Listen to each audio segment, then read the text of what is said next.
நான் அதற்கு ஷேഖன் அவங்க எங்கள் வீட்டுக்கு பக்கத்தில் தான் குடியிருக்கிறாங்க. இது அப்படின்னு சொல்கிறதை விட அவங்க வீட்டுக்கு பக்கத்தில் தான் நான் குடியிருக்கிறேன். அப்படி ஒரு பாக்கியத்தை எல்லாம் தந்திருக்கிறான். அது ஷேഖனாவுக்கு தெரியும். அது சொத்துக்களுடைய பிரச்சனை. எதுக்காக சொல்கிறேன்னு சொல்லி சொன்னால், இங்கே தேடி வந்திருக்கக்கூடிய எல்லாருமே ஒரு தேவையை முன்வைத்து தான் வந்திருப்பீர்கள். ஒவ்வொருத்தருக்கும் ஒரு விதமான தேவைகள் இருக்கும். வியாபாரம் சரியாக இல்லை, சரி மஜ்லிஸ்க்கு போவோம், கலந்துக்கிடுவோம், அந்த பரக்கத்தில் வியாபாரம் நல்லா நடக்கட்டும். குழந்தை பாக்கியம் இல்லை, மஜ்லிஸ்க்கு போவோம், அல்லாஹ் ஒரு சாலிஹான அவுலாதை தருவான். வீட்டில் கடன் பிரச்சனை, துஆ செய்யுங்க, கடன் இல்லாத வாழ்க்கையும் அல்லாஹ் தரணும், கடன் இல்லாத மௌத்தையும் அல்லாஹ் தரணும். ஆமீன். அருமையானவர்களே, கடன்கிறது பெரிய முசீபத்து. அதில் ஒரு தகவலை சொல்கிறேன். இன்றைக்கி ஷரியத்துகள் மீறப்படுது, அவருக்கு தெரியல. நான் என்னென்னமோ செய்கிறேன் ஹஸரத்து, பொருளாதாரத்தில் பரக்கத்தே இல்லை, எப்படி ஏற்படும்னு கேட்குறேன். ஷரியத்தில் நம்ம கவனம் செலுத்துறது இல்லையே. நம்மளுடைய மஷாயிஹ்மார்கள்ட்ட நம்ம மஷூரா பண்ணுறது இல்லையே. உள்ளத்தை திறந்து பரக்கத்தில் எனக்கு பரக்கத்தில் தண்ணி ஒதி கொடுத்தாச்சு, அவராதுகள் கொடுத்தாச்சு, பரக்கத்தில் என்னடான்னு பார்த்தா பாவா வட்டிக்கு வாங்கி வியாபாரம் பண்ணிக்கிட்டு இருப்பார், ரொட்டேஷன் பண்ணிக்கிட்டு இருப்பார். ஏங்க அது முசீபத்துங்க, விட்டுருங்க. என்னங்க அஜத்து செய்கிறது? யார் அஜத்து வட்டியெல்லாம் கடன் தருவா? சொன்னோம்னா நம்மள்டே கடன் கேட்பாங்க. அல்லாஹ் கொடுக்குற பாக்கியத்தை தரட்டும், நமக்கு கொடுப்போம், எல்லாத்துக்கும் கொடுப்போம் இன்ஷா அல்லாஹ். என்கிட்ட சொன்னதை சொல்கிறேன், வேறு யாரையும் நான் குறை சொல்லலை.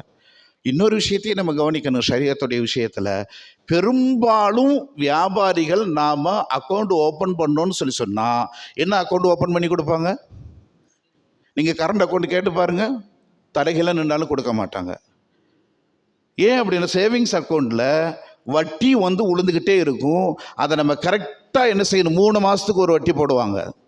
12 மாதங்களில் 4 வட்டிகள் நம்ம அக்கௌண்ட்டுக்கு வரும். நம்ம வச்சுருக்கிற அந்த ரொட்டேஷன் பண்ணக்கூடிய அமௌண்ட்டுக்கு வட்டி போடுவாங்க. இது நமக்கு தெரியாது, நிறைய பேருக்கு தெரிகிறது இல்லை. அந்த வட்டி காசும் நம்ம எடுக்கையில் அந்த அமௌண்ட்டுகள்லாம் வந்துக்கிட்டு தான் இருக்கும். அதை முறையாக கணக்கிட்டு ஷரியத் என்ன சொன்னதோ அதையும் பேங்கிலே அப்படியே விட்டுறவும் கூடாது. ஷேഖனா அவங்க ஆலிமாகவும் இருக்கிறாங்க, அவங்கள்ட்ட நீங்கள் அணுகி மசாயில்களை கேட்டுக்கிறலாம். இதெல்லாம் பொருளாதாரத்துடைய முசீபத்துகள், ஷரியாத் மீறப்படுகின்ற பொழுது ஏற்படக்கூடிய இழப்புகள்.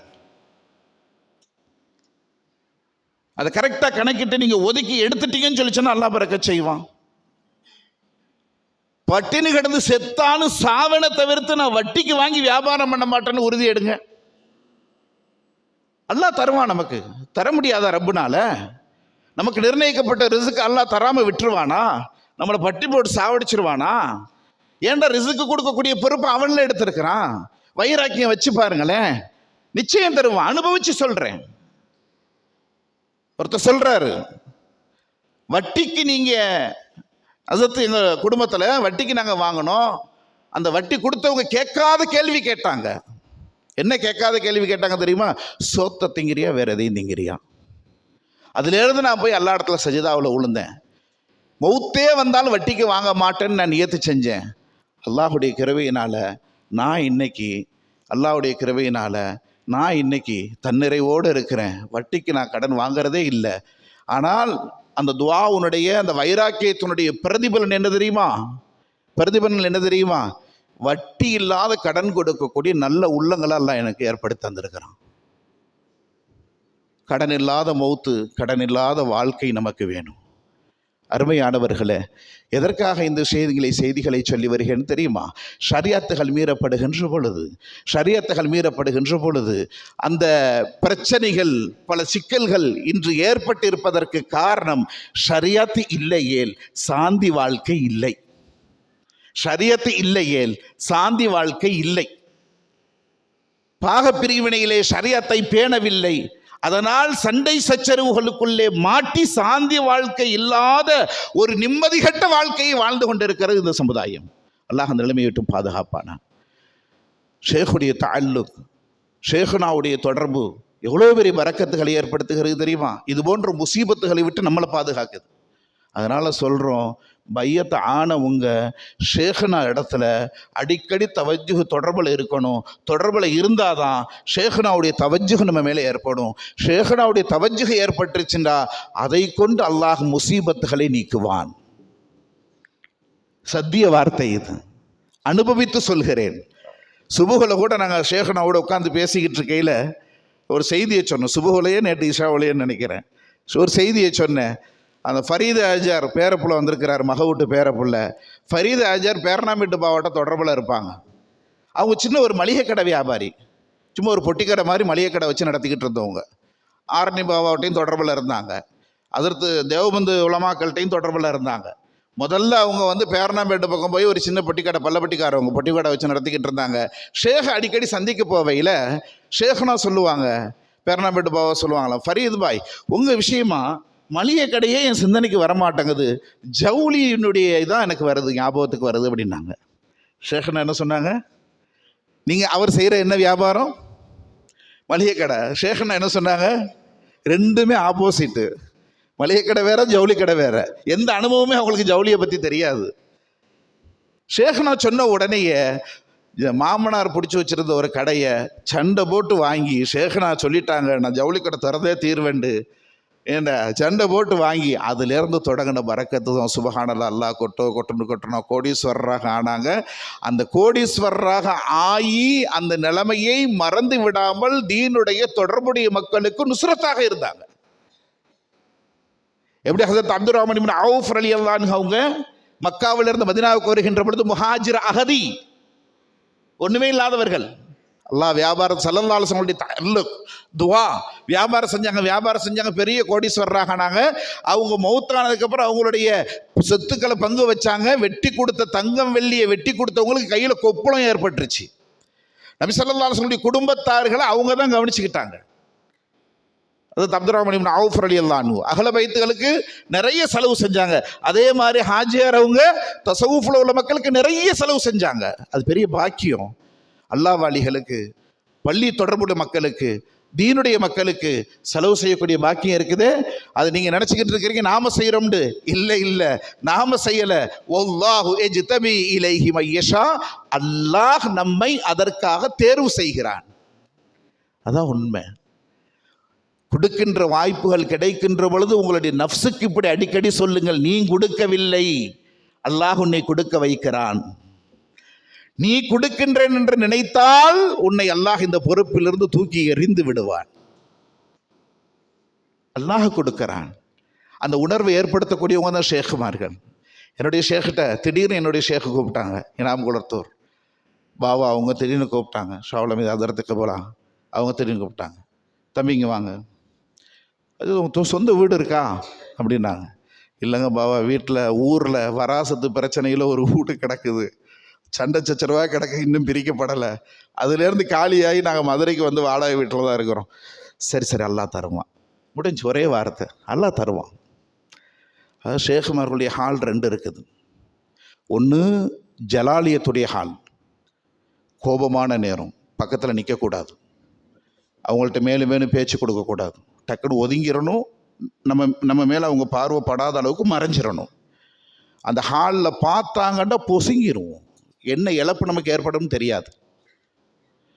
இன்னொரு நிலைமை இருக்குது, ஜமாலியத்துடைய ஹால். ரொம்ப சிரித்து சகஜமாக பேசுவாங்க. ஷேக் நம்மள்ட்ட தான் இப்படி இருக்கிறாங்க, நம்ம உதவி செஞ்சதுனால இருக்குமோ, நம்ம இந்த மஜ்லிஸ்க்கு இது பண்ணதுனால இருக்குமோ, அது பண்ண, அது ஒரு மண்ணாங்கட்டியும் கிடையாது, ஒன்றும் கிடையாது.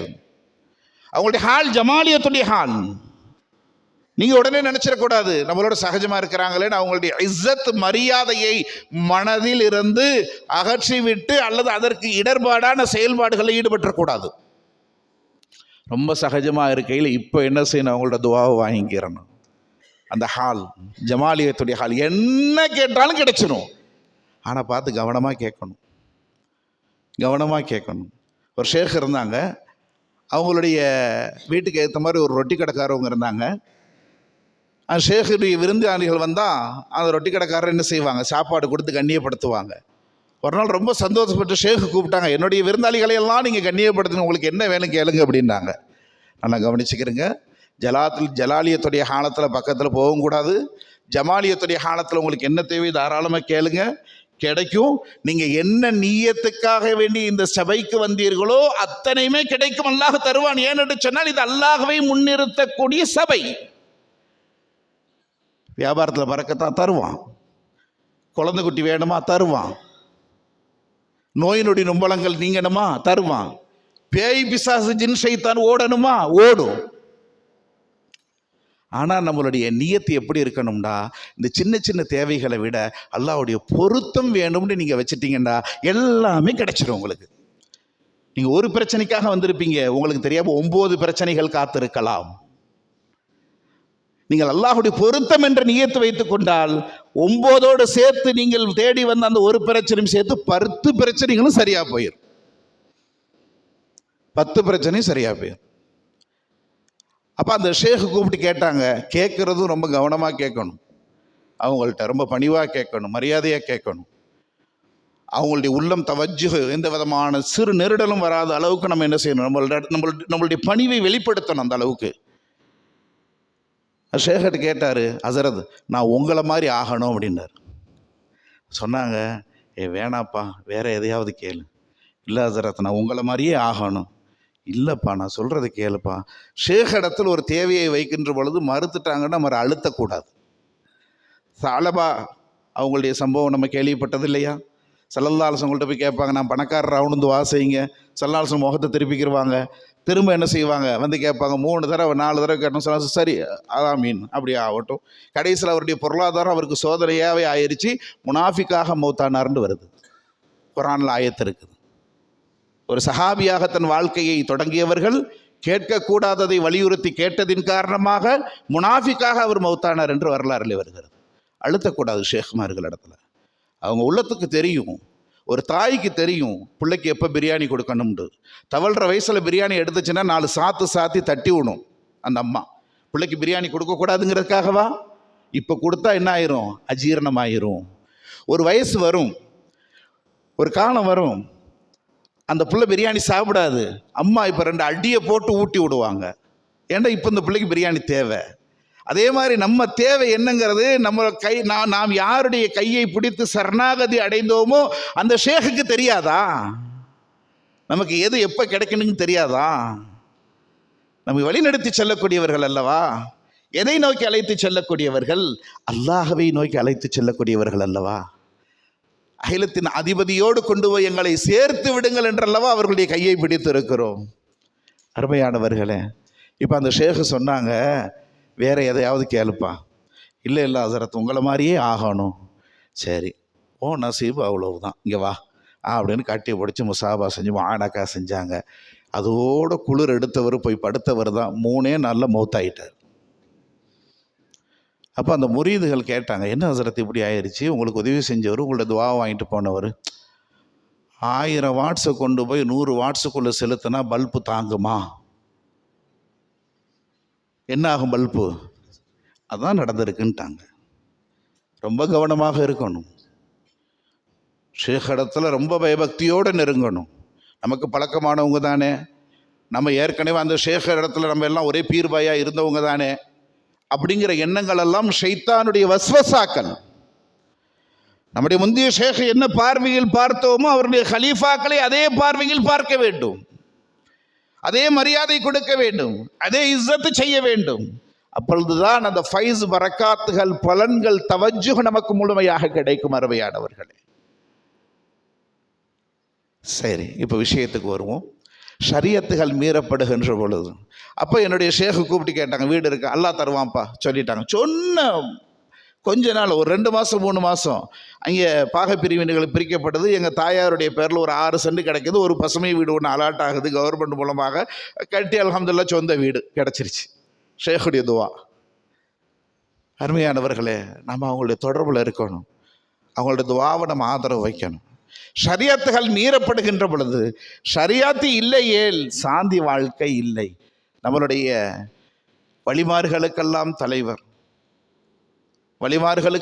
தலைவர் ஹதரத் மஹீதீன் அப்துல் காதிர் ஜீலானி கத்தஸல்லாஹு சிர்ருல் அசீஸ் அன்னவர்களுடைய வாழ்க்கை வரலாற்று சம்பவம் நமக்கு ஒரு படிப்பினை.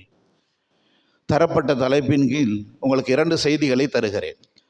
ஷரியத் மீறப்படுகின்ற பொழுது என்னென்ன முசீபத்துகள் எல்லாம் ஏற்படும், அதை நாம் எப்படி தப்பித்து கொள்ளலாம் என்பதற்கு ஒரே வழி நம்மளுடைய ஷேக் இடத்துல சரணாகதி அடைந்து விடுவது. ஷேக்குடைய கரம் பிடிக்கின்ற பொழுது ஷரியத்தை மீறாமல் நடக்க வேண்டும் என்ற அச்சம், பயம், வழிகாட்டுதல் நமக்கு கிடைக்கிறது. அல்லாஹ் தௌஃபீக் செய்வானாக. அருமையானவர்களே, இந்த தலைப்பின் கீழ் உங்களுக்கு 2 தகவல்களை தர ஆசைப்படுகிறேன். ஒன்று, ஹஜ்ரத் முஹிதீன் அப்துல் காதிர் ஜீலானி கத்தஸல்லாஹு சிர்ருல் அஸீஸ் அவர்களுடைய வாழ்க்கை வரலாறு, எந்த அளவுக்கு ஷரியத்தோடு வளர்க்கப்பட்டார்கள் பேணுதலாக, அந்த ஷரியத்தின் மூலமாக எவ்வளவு பெரிய பலன்கள் ஏற்பட்டது, அந்த ஷரியத்தை அவர்களுடைய காலத்தில் மீறப்பட்ட பொழுது, ஆட்சியாளர்களின் மூலமாக மீறப்பட்ட பொழுது எவ்வளவு பெரிய இழப்புகளை அந்த ஆட்சியாளர்கள் சந்தித்தார்கள், இந்த முஸ்லிம் உம்மத்து சந்தித்தது என்பது பற்றிய தகவல்களை சொல்லி, ஷரியத்தின்படி நாம் வாழ்கின்ற பொழுது என்ன பலன் கிடைக்கும் என்பதை சொல்லி முடிக்கின்றேன். ஹஜ்ரத் முஹிதீன் அப்துல் காதிர் ஜீலானி கத்தஸல்லாஹு சிர்ருல் அஸீஸ் ஈரான் தேசத்தினுடைய ஜீலான் ஊரிலே பிறந்தவர்கள். கல்வி கற்பதற்காக ஈராக் நாட்டில் பகதாதை நோக்கி வந்தவர்கள். 7 வயதிலே ஹாஃபிலானவர்கள். ஆலிமாகி ஃபாசில் முடித்து விட்டு, நல்லா விளங்கிக்கிறணும், ஷரியத்துடைய கல்வியை முடித்து விட்டு, இப்போ உங்களுக்கு விளங்கும் ஏன் ஷேக்மார்கள் இடத்துல பையத்தானோ நம்ம அவங்களிடத்துல நம்ம கிடக்கணும் துவாவுக்காகங்கிறது சொன்ன தெரியுமா? ஷரியத்துடைய இல்மை முடித்தவர்கள் அவர்கள் தேடி அலைகிறார்கள் தன்னுடைய ஞான குரு யார் என்று. நமக்கு அல்லாஹ் கண்ணாக காட்டி பையத்து பண்ணுறதுக்கு நேரமெல்லாம் ஒதுக்கி தந்திருக்கிறான் ரப்பு. வாய்ப்பை பயன்படுத்திக்கிறோம். ஷால பயன்படுத்திக்கிறலாமா? பையத்து செய்யாத சகோதரர்கள், ஆர்வம் உள்ளவர்கள் பையத்து செய்து கொள்ளுங்கள். அதில் நிறைய பலன்கள் இருக்கிறது, நிறைய பலன்கள், சொல்லக்கூடியது சொல்ல முடியாதது, எத்தனையோ ரகசியமானது என்று எத்தனையோ நல்ல பலன்கள் இருக்கிறது. அதை அடைந்து கொள்கின்ற பாக்கியத்தை அல்லாஹ் தந்தல் வரிவானாக. அப்போ பகதாதிலே தேடி அவர்கள் கல்வியை முடித்து விட்டு தேடி அடைக, யாக்காரத்தல்லா யாக்காரத்தல்லா, அல்லாஹுடைய உதவியே எனக்கு எப்படி கிடைக்கும், அல்லாஹுடைய உதவியை எங்கே இருக்கிற, அல்லாஹுடைய உதவியை எனக்கு எங்கே இருக்கிற, யாக்காரத்தல்லா அவர்கள் சொன்னது இருக்கிறது. யாக்காரத்தல்லா அந்த அழைப்பு துவா, அது தேடி அலைகிறார்கள். அந்த பல தேடுதலுக்கு பின்னால் தான் இந்த தசவுஃபில் இருக்கக்கூடியவர்கள் கவனமாக இருக்க வேண்டும். ஷைத்தானுடைய சூழ்ச்சி எந்த வகையிலும் வரும். நாம் ஷரியத்தை விட்டுவிடக்கூடாது. தரீக்கத்திலே சில பிரிவுகளெல்லாம் வந்து தொழுகையே தேவையில்லை, திக்ர் மட்டும் செஞ்சுக்கிட்டு இருந்தால் போதுன்றெல்லாம் என்ன செய்கிறாங்க, பிரச்சாரம் செய்கிறாங்க. நஊது பில்லாஹ், அல்லாஹ் பாதுகாப்பானாக. ஷரியத்தும் தரீக்கத்தும் 2 கண்களை போன்று. ஷரியத்தும் தரீக்கத்தும் 2 கண்களை போன்று. தரீக்கத்திலே நீங்கள் இலகுவாக அந்த நிலைகளை கடக்க வேண்டும் என்று சொன்னால் ஷரியத்து உங்களிடத்துல பரிபூர்ணமாக இருக்க வேண்டும். அதனால தான் இங்கே சிஷ்டியா தரீக்காவில் பையத்தை ஆன உடனேயே முதல் மாமுலாத்தை என்ன கொடுப்பாங்கண்டா, காலை மாலை தொழுகைக்கு பின்னாடி தஸ்பீஹாத்துக்களை பூர்த்தி செய்யுங்க. இப்போ நம்ம தஸ்பீஹாத்து பூர்த்தி செஞ்சோம்ல, அன்றாட வளமை ஷரியத்திலே சொல்லித்தரப்பட்ட விஷயம். காலை மாலை தஸ்பீஹாத் ஹதீஸிலே வருகிறது. காலை மாலை தஸ்பீஹாத் ஏற்கனவே ஒரு மஜ்லிஸிலே மதுரையிலே வைத்து நான் அதற்குரிய நன்மைகள் என்ன என்பதை சொல்லி இருக்கிறேன். கொடுக்கப்பட்ட நேரத்திற்குள் செய்திகளை முடித்து விட வேண்டும். அடுத்தடுத்த தேவைகள் இருக்கிறது நமக்கு, சுய தேவைகள். அல்ஹம்துலில்லாஹ். அருமையானவர்களே, யா காரத் அல்லாஹ், என்னுடைய ஷேக் எங்கே, அல்லாஹ்வுடைய உதவி எங்கே அப்படின்னு தேடி அலைஞ்சாங்க.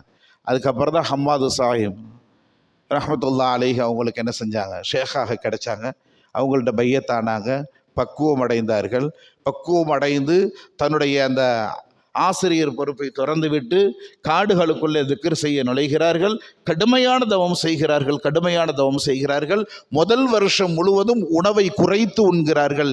2வது வருஷம் என்ன செய்கிறார்கள், உணவை விட்டு விட்டு வெறும் தண்ணீரை மட்டும் குடித்து கொண்டு திக்ர் செய்கிறார்கள் காட்டிலே. 3வது வருஷம் அதையும் விட்டு விட்டு திக்ர் செய்கிறார்கள். கடுமையான தவம். திடீரென்று ஒரு சப்தம் கேட்கிறது. உங்களுடைய தவத்தை கண்டு நாம் மெச்சினோம். இனிமேல் உங்களுக்கு ஷரியாத்தில் எதெல்லாம் ஹராமாக்கப்பட்டதோ அதெல்லாம் உங்களுக்கு ஹலால் அப்படின்னு ஒரு சவுண்டு கேட்குது. என்ன சொன்னாங்க, அஊது பில்லாஹி மினஷ் ஷைத்தானிர் ரஜீம்ட்டாங்க. அஊது பில்லாஹி மினஷ் ஷைத்தானிர் ரஜீம்ட்டாங்க. அப்போ அவங்களுடைய முரீதுகள்கிட்ட இந்த செய்தியை சொல்லிக்கிட்டு இருக்கையில், அது ஷைத்தானுடைய சூழ்ச்சி தான் எப்படி நீங்கள் கண்டுபிடிச்சிங்கன்னு கேட்டாங்க முரீதுகள். சொன்னாங்க, ஷரியத்தில் ரொம்ப கவனமாக இருக்கணும் சகோதரர்களே. ஏதோ திக்ரு செய்கிறேன், என் நிலைமை மாறுது, ஹால் மாறுது, அப்படி போகிறேன் இப்படி போகிறேன், ஹால் மாறும், நிலைமைகள் மாறும். ஷரியத்திற்கு உட்பட்டதாக இருந்தால் அது அல்லாஹ்வுடைய நிஅமத். அது ஹால் மாற வேண்டும் என்பதற்காக, நிலைமை மாற வேண்டும் என்பதற்காக, அற்புதங்கள் நிகழ்த்த வேண்டும் என்பதற்காக, கராமத் எண்ணிலிருந்து வெளிப்பட வேண்டும் என்பதற்காக நாம் திக்ரு செய்யக்கூடாது. என்னுடைய நோக்கம் அல்லாஹ்வுடைய பொருத்தம். அல்லாஹ்வுடைய பொருத்தம்.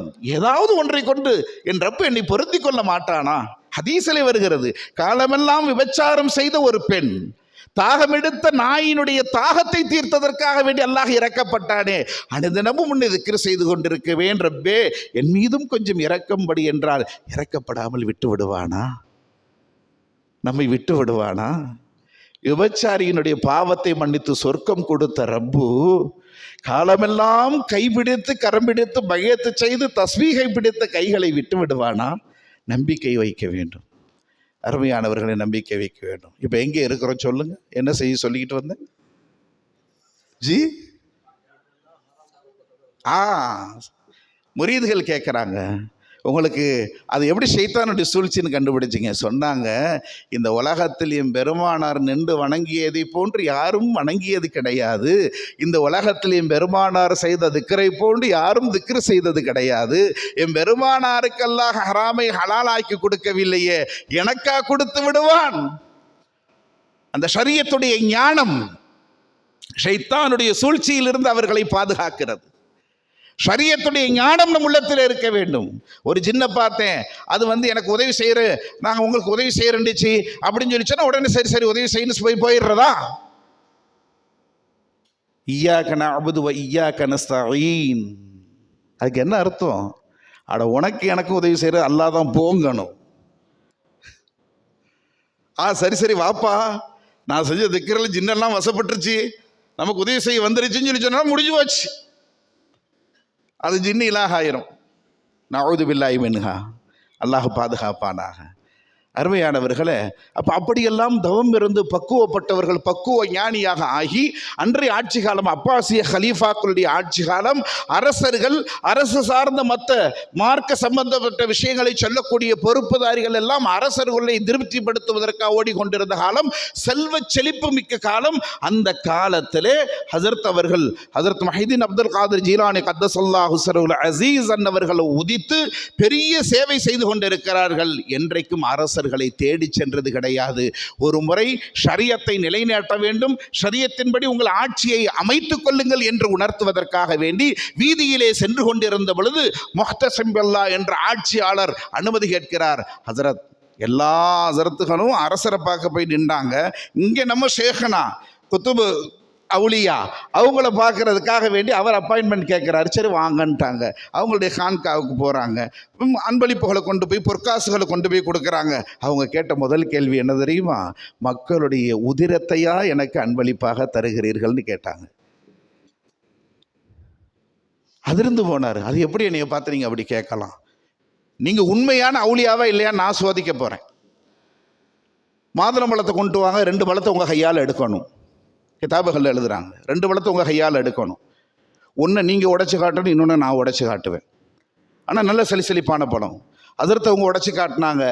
நல்ல அழகான வளர்ச்சி முத்திய சிறந்த ஒரு மாதுளம்பழமாக அது இருந்தது. நல்லா ஜூஸ் உள்ள ஒரு மாதுளம்பழமாக இருந்துச்சு. மன்னர் கையில் இருந்த மாதுளம்பழத்தை உடைச்சி அவர் தான் கொண்டு வந்தார். மாதுளம்பழம் நல்ல விளைஞ்ச மாதுளம்பழம் தான் கொண்டாரு. அங்கே பார்த்தா புழுத்து போயிருக்குது.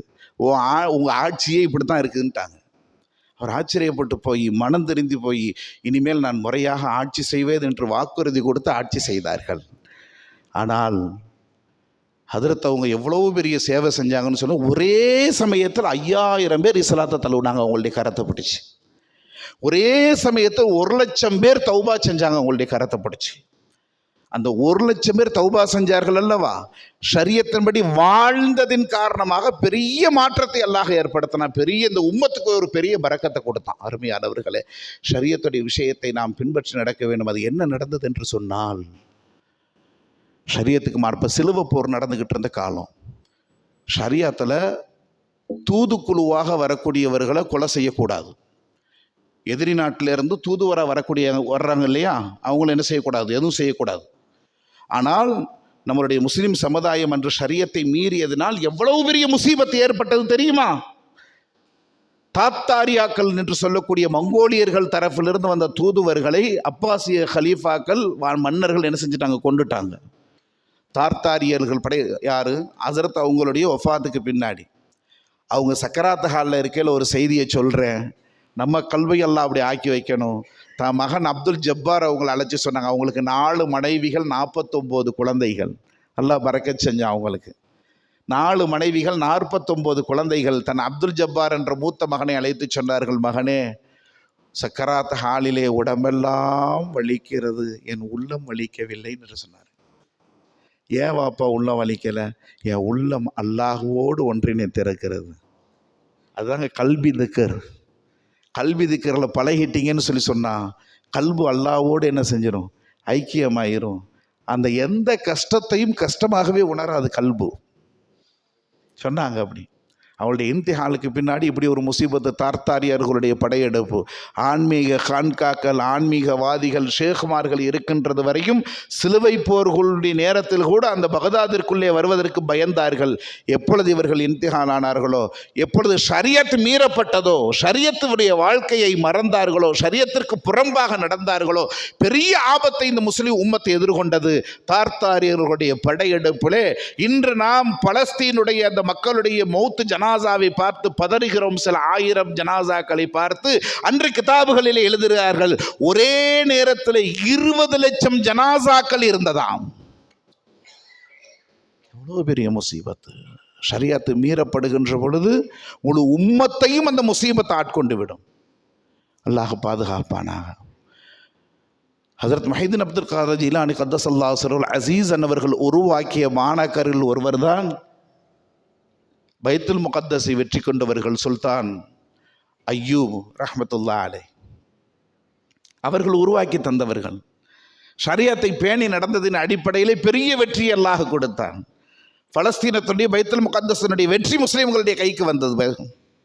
அருமையானவர்களே, அந்த 1 லட்சம் தௌபா செய்தவர்கள் ஷரியாத்தின்படி அணுகி தாவா செய்து அந்த தார்த்தாரியுடைய மன்னர்களை போய் சந்தித்து அவர்களுக்கும் இஸ்லாத்தின் பக்கமாக தாவா கொடுத்து அந்த மன்னர் இஸ்லாத்தை தழுவினார். ஷேகுடைய முரீதுகளுடைய முயற்சி, ஷரியாத்தின்படி நடந்ததினால் ஏற்பட்ட பலன். அருமையானவர்களே, உங்களுக்கு ஒரே ஒரு செய்தியை மட்டும் நான் சொல்லி இறுதியாக உரையினுடைய இறுதி தகவலுக்கு வருகிறேன். எல்லாம் ஞாபகம் வச்சுக்கிறேங்க. மார்க்க நமக்கு சொல்லி தந்த விஷயங்களை ஒவ்வொன்றையும் நம்ம வாழ்க்கையில் கொண்டு வர்றதுக்கு முயற்சி பண்ணணும்.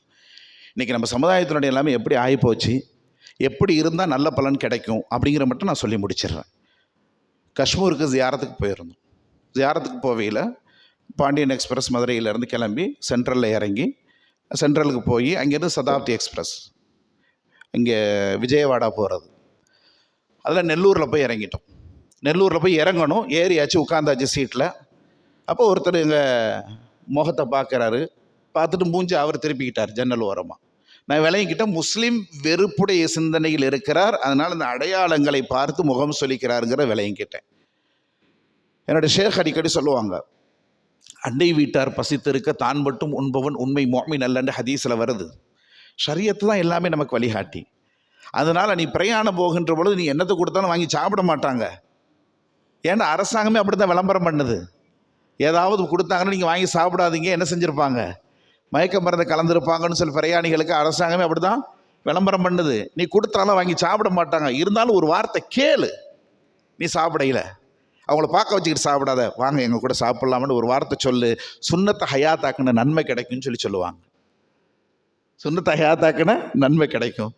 அப்போ ட்ரெயினில் தான் சாப்பாடு வாங்குகிறோம். நான் அவர்கிட்ட சொன்னேன், அண்ணா எங்களோட சேர்ந்து டிஃபன் சாப்பிட்லாமே, நாங்கள் டிஃபன் வாங்குகிறோம் அப்படின்னு சொல்லி. இல்லை பாய் நான் சாப்பிட்டுட்டேன் அப்படின்னு சொன்னவர் நாங்கள் சாப்பிட்டு முடிக்கிற வரையும் இருந்துட்டு என்ன நினச்சாரோ தெரியல, திரும்பி தன்னை பற்றி அறிமுகப்படுத்துகிறாரு. நான் முஸ்லீம்களை அடியோடு வெறுக்கக்கூடிய ஒரு கட்சி, உங்களுக்கெல்லாம் இப்போ தெரியும், அந்த கட்சியினுடைய ஒரு பகுதியினுடைய வக்கீலாக நான் இருக்கிறேன். ஜட்ஜி போஸ்டிங்க்கு பரீட்சை எழுதிட்டு, கவனிங்க, ஜட்ஜி போஸ்டிங்க்கு பரீட்சை எழுதிட்டு என் ஃபேமிலியை பார்க்குறதுக்கு விஜயவாடாவில் இருக்கிறாங்க, பார்க்குறதுக்காக போய்கிட்டு இருக்கிறேன் பாய். எனக்கு இஸ்லாத்தில் சில சந்தேகங்கள் இருக்கிறது. என்னுடைய கட்சி மீட்டிங்கில் ரொம்ப தரக்குறைவாக முஸ்லீம்களை பற்றி சொல்லுவாங்க, என்னுடைய அறிவுக்கே எட்டாது, இப்படியும் மோசமாக இருப்பாங்கன்னு நான் சந்தேகப்பட்டு போய் என்னோடு பணி செய்யக்கூடிய சக முஸ்லீம்கள்கிட்ட போய் கேட்டால் எங்களுக்கு தெரியாதுங்க அப்படி சொல்கிறாங்க அப்படின்னு சொல்கிறாங்க பாய். அப்போ அப்படித்தானா அப்படின்னு கேட்டார். அப்போ நாங்கள் சொன்னோம், நீங்கள் கேட்க வேண்டிய கேள்வியை கேளுங்க, எங்களுக்கு தெரிஞ்ச வேண்டிய பதில்கள் நாங்கள் சொல்கிறோம். அவர் கேட்க பதில் சொல்லிக்கிட்டே வந்தோம். நாங்கள் சொன்னங்கிறத விட அல்லாஹ் சொல்ல வச்சான். சொல்லிக்கிட்டே வந்தோம். ஒரு கட்டத்தில் நாங்கள் நெல்லூரில் இறங்கையில் ஏறுகின்ற பொழுது முகம் திருப்பியவர், நாங்கள் இறங்குகின்ற பொழுது எழுந்து நின்று எங்களை வழி அனுப்பி வைக்கிறார். அவருக்கு இந்த விளக்கம் கிடைக்கவில்லை என்று சொன்னால் நாம் ஷரியத்தை பிறர்களுக்கு கொண்டு செல்வதில்லை, நம்மளுடைய பழக்க வழக்கங்களை, நல்ல பழக்க வழக்கங்களை பிறர்களுக்கு கொண்டு சேர்ப்பதில்லை.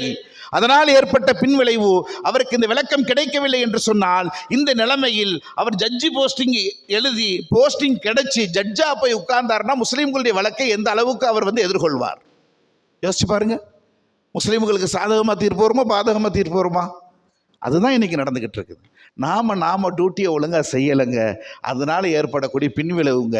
நம்ம டியூட்டியை ஒழுங்காக செய்கிறதுக்கு, ஷரியத்தை மீறாமல் இருக்கிறதுக்கு, ஷேகுடைய கரம் பிடித்து மையத்து செய்து வழிகாட்டுதலோடு நடக்கின்ற பொழுது அந்த வழியை அல்லாஹ் நமக்கு லேசாக்கி வைப்பான். அதன்படி நடக்கின்ற பொழுது என்ன பலன் ஏற்படும் தெரியுமா? அதையும் சொல்லி முடிக்கின்றேன். பேருந்திலே ஒரு ஜோடி பிரசவத்துக்காக போய்கிட்டு இருக்கிறாங்க. நார்த் ஆர்காடு பக்கம் நடந்த சம்பவம் இது. பிரசவத்துக்காக போய்கிட்டு இருக்கு. பாருங்க, சின்ன விஷயம்தான், பெரிய செலவுலாம் ஒன்றும் இல்லை. அது எவ்வளோ பெரிய மாற்றத்தை ஏற்படுத்துனுச்சு தெரியுமா? பேருந்தில் பிரசவத்துக்காக போய்கிட்டு இருக்கிறாங்க. வலியவர்கள், ஏழை, கவர்மெண்ட்டு இதுக்கு தான் போகிறாங்க, ஆஸ்பத்திரிக்கு போய்கிட்டு இருக்கலாம். அந்த பஸ்ஸு கண்டக்டர் சொன்னார், நோட்டை வாங்கி பார்த்தாரு, 20 ரூபா நோட்டு கிழிஞ்சு போயிருக்குது. கிழிஞ்ச நோட்டு வேணாம், வேறு நோட்டு கொடுப்பா. ஐயா, நான் அன்றாட கூலி, அத்தை கூலி, இந்த 20 ரூபா தான் என் கையில் இருக்குது, இறக்கப்பட்டு இந்த கிழிஞ்ச நோட்டை வாங்கிட்டு டிக்கெட்டு கொடுங்க. அதெல்லாம் முடியாது, வண்டியை நிறுத்துறேன், இறங்குறியா இல்லை வேறு காசு கொடுக்குறியா அப்படின்னு கேட்குறார். எவ்வளோ கெஞ்சி பார்க்குறார். இடையில இறக்கி விட்டா என் பஞ்சாதி வழியிலேயே பிரசவமாயிருச்சுன்னா அது எங்களுக்கு பெரிய அவமானமாயிரும், அதனால் எங்களை எப்படியா இறக்கப்பட்டு கொண்டு போய் விட்டுருங்க அப்படின்னு எவ்வளோ கெஞ்சுறாரு. கேட்கல, இறங்குன்னு நிற்கிறாரு பிடிவாதமா. அந்த பிரயாணத்தில் பேருந்தில் இருந்த ஒரு முஸ்லீம், அவர் செஞ்ச என்ன தெரியுமா? 20 ரூபா சதக்காவனும் செய்யலை. அதாவது எதற்காக சொல்ல வரேன்னு சொல்லி சொன்னால், அடுத்தவர்களுடைய கஷ்டத்தை பார்த்து கொண்டிராமல் நம்மளால் முடிந்த அளவு உதவி செய்கின்ற பொழுது எவ்வளவு பெரிய மாற்றத்தை அல்லாஹ் கொடுக்கிறார். அதுவும் ஷரியத் சொல்லி தந்த விஷயம் தானே. மன்கான ஹாஜத்தி அஹீஹி கானல்லாஹு ஹாஜத்திஹி. யார் தன் சகோதரர்களுடைய தேவையை பூர்த்தி செய்வார்களோ அவர்களுடைய தேவையை அல்லாஹ் பூர்த்தி செய்கிறான். அந்த உணர்வு அந்த முஸ்லீமுக்கு இருந்துச்சு. அந்த 20 ரூபா நோட்டை வாங்கினார், கிழிஞ்ச நோட்டை, நல்ல நோட்டை கொடுத்தார். 20 ரூபா சதக்கா கூட செய்யலைங்க, 20 ரூபா சதக்கா தர்மம் கூட செய்யலை, கிழிஞ்ச நோட்டை வாங்கிட்டு நல்ல நோட்டு கொடுத்தாரு. அவ்வளவுதான் அவர் செஞ்சது. ஆஸ்பத்திரி போய் இறங்குனாங்க, பிரசவம் நடக்குது. பிரசவத்தினுடைய மயக்கத்திலேருந்து தாய் கண் விழிக்கிறாங்க, தன் கணவரை அழைக்கிறாங்க. ஒரு விஷயம் என் உள்ளத்தில் உறுத்திக்கிட்டு இருக்குன்னு சொல்லி சொன்னாங்க. என்ன விஷயம்னு கேட்டாங்க. சொன்னாங்க, அந்த பஸ்ஸில் நம்ம ஜனங்கள் எத்தனையோ பேர்கள் இருந்தும் கூட அந்த பாய் தானுங்க அந்த 20 ரூபாய் தந்தார். அவருடைய அந்த செயல்னால நம்ம குடும்பத்துடைய மான மரியாதை இன்னைக்கு பாதுகாக்கப்பட்டிருக்கு. நான் இஸ்லாத்துக்கு வரலாம்னு நினைக்கிறேன். அந்த கணவர் சொன்னார், அதைத்தாம நானும் இவ்வளோ நேரம் சிந்திச்சுக்கிட்டு இருக்கிறேன். ஒரு குடும்பமே இஸ்லாத்துக்கு வந்துருச்சு. அங்கே மதம் மாற்றம் நடக்கவில்லை, மனம் மாற்றம் நடக்கின்றது. மனம் மாற்றம் என்பது நம்மளுடைய ஷரியத்தின்படி நாம் நடந்ததினால் ஏற்பட்டது. அருமையானவர்களே, ஷரியத்தை பின்பற்றி வாழ்கின்ற பொழுது ஷரியத்து இல்லையேல் சாந்தி வாழ்க்கை இல்லையே என்ற தலைப்பின் கீழ் உங்களுக்கு தரக்கூடிய தகவல் என்ன தெரியுமா? இந்த தகவல்களை எல்லாம் கொண்டு ஷரியத்தின்படி வாழுங்கள், சாந்தி வாழ்க்கையை அல்லாஹ் தருவான் என்று மனப்பூர்வமாக துஆ செய்து சொன்ன எனக்கும் கேட்ட தங்களுக்கும் அல்லாஹ் அந்த சாந்தி வாழ்க்கையை தந்தருள் புரிவானாக. வ ஆகிர் தஅவானா அனில் ஹம்துலில்லாஹி ரப்பில் ஆலமீன். அஸ்ஸலாமு அலைக்கும் வரஹ்மத்துல்லாஹி வபரகாத்துஹு.